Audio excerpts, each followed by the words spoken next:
台北市劳动局今仔日宣布，伫咧线顶成立台北市劳动大学，包括职安、职能的课程，嘛有特别为着移工来规划语言甲技术的课程，互国内甲外籍劳工拢会当来上课，而且目前拢会当免费伫咧线顶报名参加。现开册，这是设计互外籍移工学习华文的课本。台湾因为欠工等等因素，踮台湾的外籍移工正咧增加，去年已经超过75万人。台北市劳动大学是市府劳动局下骹的单位，其中的移工学院通提供移工语言、技术、文化等等课程。相关的课程大部分都会有上 YouTube， 除了刚刚讲的那个教育训练那种长照教育训练，可能会有个别化的到载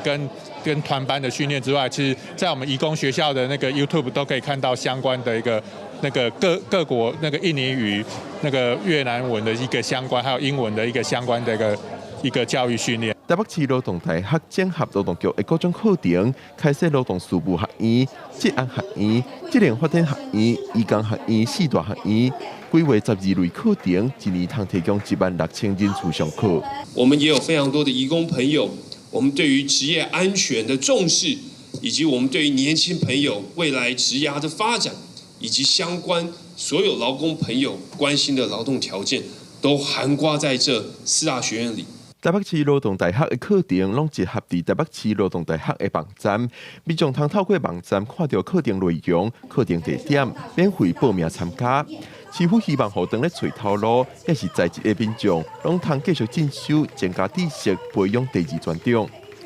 记者郭林玉凯台北报道。